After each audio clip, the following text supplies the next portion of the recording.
Number 10. Fume Knight. One of the best aesthetically designed bosses in the series is also one of the most difficult. As with many endgame bosses, he has a massive health pool and hits like a truck. Not only does he deal devastating damage, he has quite a few mix-ups due to his utilization of a straight sword in his right hand and the legendary Fume Ultra Greatsword in his left. Mr. Fume Knight wields the straight sword with quick swipes and the greatsword for slower yet monstrous damage. The trick with Fume Knight is to avoid standing right in front of him. Stay close to limit the hitbox of his attacks, consistently dodge past him, staying to the side and back, as he doesn't have much of a counter to these blind spots other than hopping away and resetting his attack string. Phase 2 sees Fume Knight ditch the straight sword and take on the full power of his Ultra Greatsword at around 60% health, unless you arrive in Velstat's armor of course, in which case he immediately enters Phase 2 due to historical beef. In this phase, he mightily brandishes Fugs with two hands, dishing out a bevy of strikes, dealing both dark and fire damage, as well as a projectile orb attack, sending balls of death throughout the arena. All of this isn't even to mention the Ashen idols outside of the arena that heal Fume Knight shall you not have inserted them with smelter wedges found throughout the level. The absolute unit of a man in slick black armor is most likely the most difficult boss in Dark Souls 2. Number 9. Malekith the Black Blade. A tale of two halves, each difficult in their own right for different reasons. While the fight is a significant departure from Ludwig, it is somewhat reminiscent in that Phase 1 is a rampaging beast and Phase 2 is an upright foe with a sword. Here you must navigate a variety of bestial incantations along with a large dagger or straight sword of sorts in Phase 1, which can offer a tricky number of variations in timing. Dissimilar to other bosses considered difficult, Malekith doesn't have a massive health pool relatively speaking, having less HP than most of the other late-game Elden Ring bosses. In fact, he's very much a glass cannon in Phase 2, being a whirling dervish of high-damage, devastating attacks while not offering great resistance in the way of defense. His Phase 2 attacks are as evil as they are spectacular, with performing a variety of Black Blade techniques that inflict a continuously decreasing health status, as well as straight up cutting off part of your health bar similar to the jailers in Dark Souls 3. As with many Elden Ring bosses in both Phase 1 and 2, you must resist spamming the dodge button or risk a one-way train to roll catch city, with Malekith performing attacks that encompass a number of timings that must be mastered. It could be said for many FromSoftware bosses, and everything is easier in retrospect, but in re-watching footage, he actually doesn't do anything too crazy and the fight is very much about not panicking, as he jumps all over the place in Phase 2. This movement throughout the arena creates the illusion that you have less time than you really do. Staying relaxed is the key in this contest, with one of the most brilliant bosses in Elden Ring. Number 8. Demon Prince. The boss that took me by far the most attempts at Soul Level 1 is extremely difficult on any level. The main key in Phase 1 is to be aware of the toxic streak that explodes along the ground while simultaneously fighting one of the demons. While the demon in pain and demon from below don't have movesets that are incredibly difficult to dodge, as you can reliably get beside, behind, or underneath them, facing two enemies at once can be quite overwhelming for a new player. You are given some reprieve in the fact that generally only one of the two demons is charged with full power and aggro at any given time. Quite beautifully designed, as dual or multi-bosses in an empty arena tend to be a bit of a cluster. A giant factor as well is that Demon Prince is quite a long fight, meaning you have to manage your healing and minimize your mistakes for a substantial amount of time. There are bosses that are trickier to figure out, but you can outlast them via healing. The combination of Phase 1 and 2 creates quite a long and treacherous endeavor that is tough to heal your way out of. Each presents their own challenges, but I find the Phase 2 presented from killing Demon and Pain first to be the easier of the two. I simply find dealing with the laser beam attack to be easier than the fire barrage. Either way, in Phase 2, the demon's endurance meter becomes non-existent as he continuously outlays attack after attack, furiously trying to take you out. This takes all of your patience and conservation of the endurance meter, but eventually you'll conquer one of the hardest bosses in the series. Number 7. Lawrence the First Vicar. Lawrence doesn't have the most complicated moveset in the world to learn, but he hits like an absolute Mack truck and has a boatload of health. His comparatively limited moveset makes him seem more difficult than he should be, but this guy was an absolute nightmare on my first playthrough, especially with Bloodborne having been my first FromSoftware game. If there was ever a boss scaled for the endgame, it's this guy. It seems there are two main ways to go about this fight. Either try and continuously dodge behind him, as with many Bloodborne bosses, where you can avoid most of his attacks that yield massive damage, or stay just out of range, baiting his attacks, where you can dodge in and out for damage just as the animation finishes. The big dog that you obviously want to look out for is his large 3-swipe combo that can often one-shot you if you are caught in its vortex. Phase 2 is one of my favorite phases in the series, as in gaming in general, too often a phase change is simply a boss being buffed and increasing slightly in size. On this occasion, the fight completely changes and in an opposite direction. Lawrence is chopped down to size, losing his lower half, and relegated to frantically crawling around the arena floor, splurging out every last bit of lava available as he tries to take you out. Nowadays, it isn't the most difficult to simply stay close and let him circle around me, but when health is ticking low and lava is spilling everywhere, it can be quite unnerving. I may overrate Lawrence's difficulty a bit, as Bloodborne was my first FromSoftware game, but he'll always be a devastating, monstrous beast to me. Number 6. Manus, Father of the Abyss. Probably the most difficult boss in the series at the time, Manus is the stuff of nightmares and an absolute terror. Part of the difficulty comes in not Manus himself, but the arena, as due to the darkness, it's very easy to become discombobulated and lose track of where you are. It's not a big deal now, but on that first playthrough, it can be quite disorienting. I actually beat Manus on my second attempt on my first run, but this was certainly not down to my understanding of his moveset, rather bypassing it with full Havel's armor and shield and having no idea what fat rolling was. But this is irrelevant when you simply can block every attack. In Phase 1, his high jumping attacks are fairly easy to time, but he has one delayed attack with his larger left arm that can take patience and practice to get the timing down, often dodging too early. Obviously, his massive classic combo, later replicated in Soul of Cinder, is the main danger, as depending on your HP and new game cycle, this can be an instant fight ender. For how difficult of a boss Manus is, he actually isn't particularly aggressive, leaving the player plenty of time to run away and heal, at least before he begins to cast ranged dark magic spells in Phase 2. Dark Rain isn't so difficult to avoid, as you can essentially just run away from it. On the other hand, Dark Wave, similar to Dark Bead, comes out quite quickly and takes a bit of getting used to. As well, it does huge damage. Thirdly, Dark Circle is disastrous for me. It shouldn't be that difficult to dodge, as it is quite telegraphed. However, I just couldn't get the proper read on it in these attempts, probably attempting to dodge too early. Shall you best this legendary beast, you have taken out the most difficult boss in Dark Souls and the series to this point. Bonus Demon Souls entry, Flame Lurker. While not officially part of this list, as I absolutely adore Demon Souls, I wanted to include an entry with Flame Lurker being my pick for most difficult boss in the game. The problem with Flame Lurker is it's much more difficult to roll dodge his attacks, especially locked on, as you would do in later entries like Dark Souls 3 and Elden Ring. Often, this leads to getting stuck in his crotch. He has a left-handed shovel hook that comes out rapidly, which can be hard to read when close. Your best bet is to play locked off and run in and out to punish his ground and pound. Even this can prove difficult to do without taking fire damage from his rocky structure engulfed in flames. As well, it leaves open the opportunity for him to launch into the air and slam his fist down Hulk style on you. Phase 2 can cause extreme difficulty in finding healing reprieve due to the increase in his rambunctious nature, although he essentially retains the same moveset.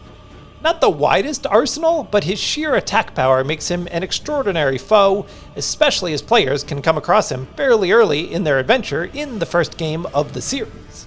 Number 5. Orphan of Kos. Orphan of Kos is certainly one of the most unique bosses in the series. He deals massive damage and is scaled for endgame builds, but what turns his difficulty up so high is how small his recovery window is after dealing an attack. Whereas most bosses in the series are predictable once you learn their moveset, Orphan of Kos has much less windup and telegraph on most of his attacks, especially on a first playthrough.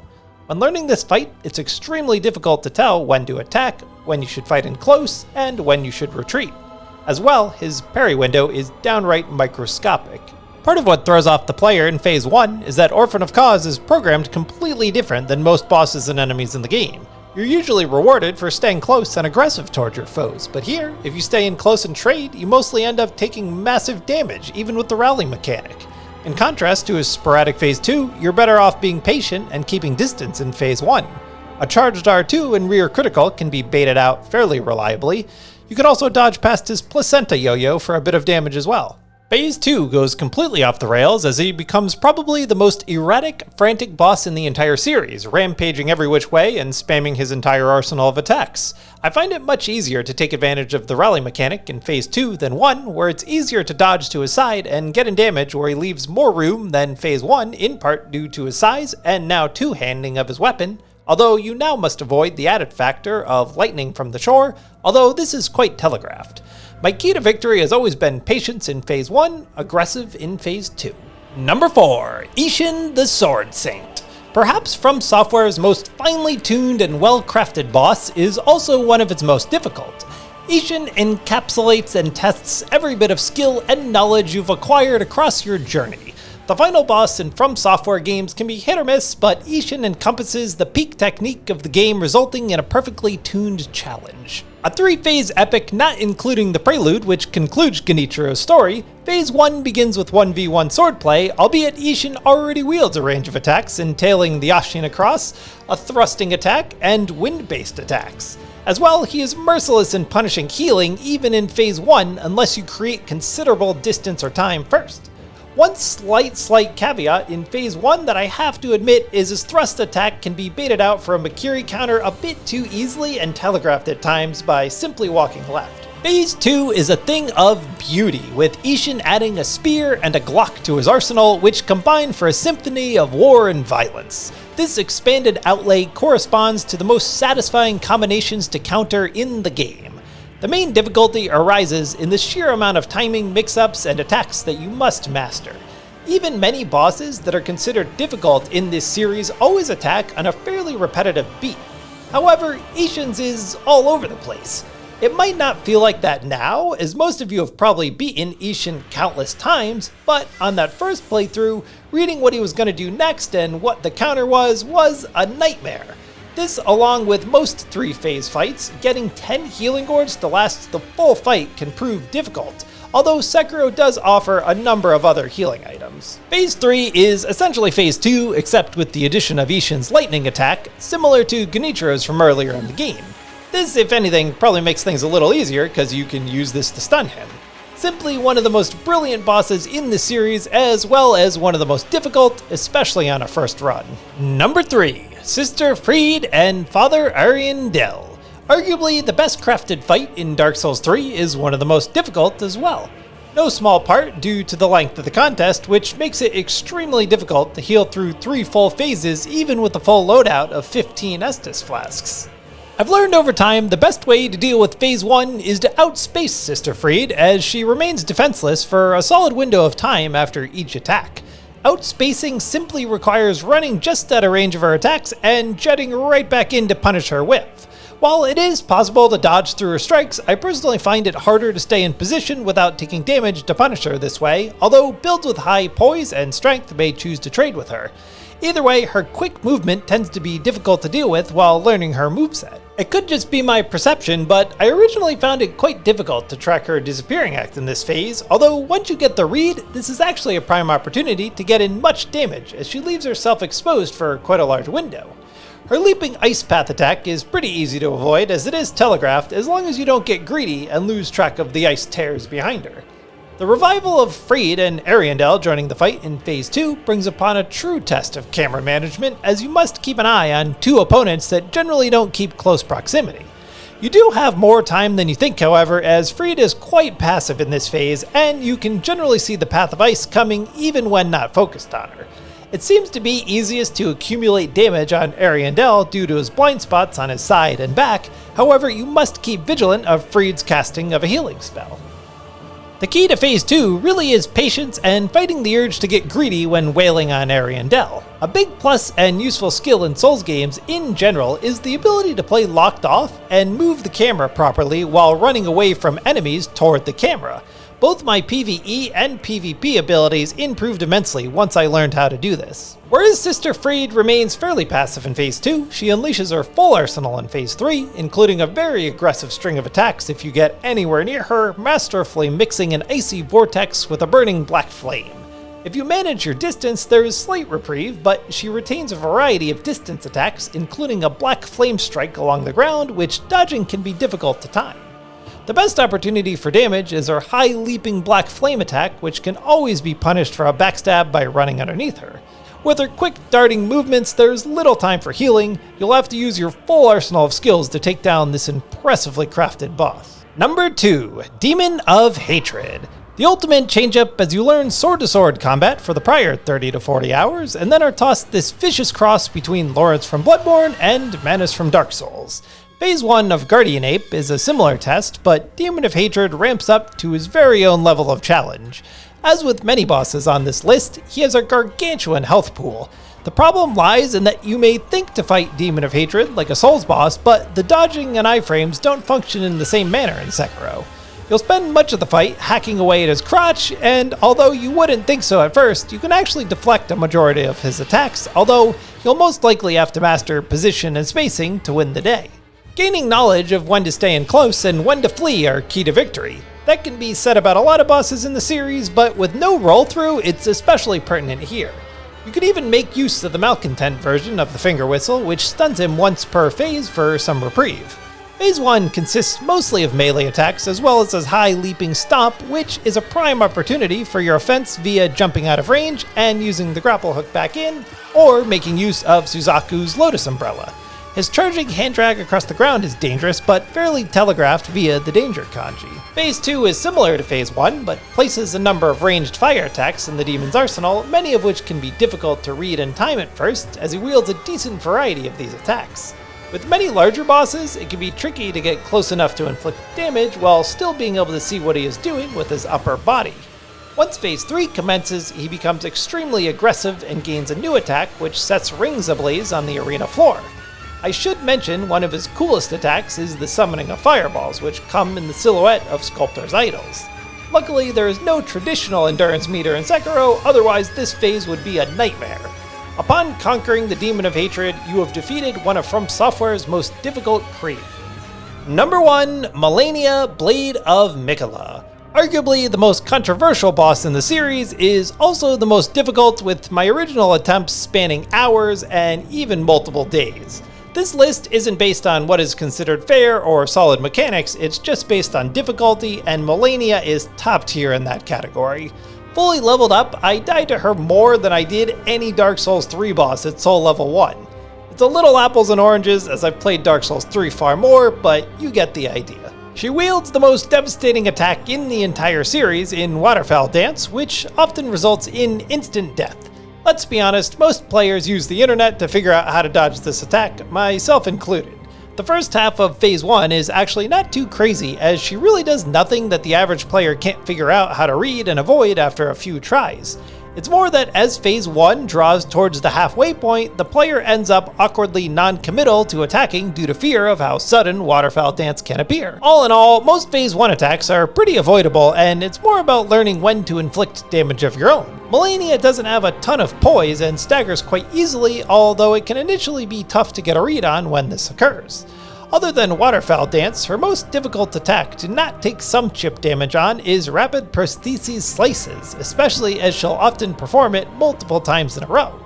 Given this and all other striking offenses of Melania, we have to mention the absolutely brutal mechanic of stamina regeneration, which she earns every time she touches you, and by the way, completely bypasses usage of a shield.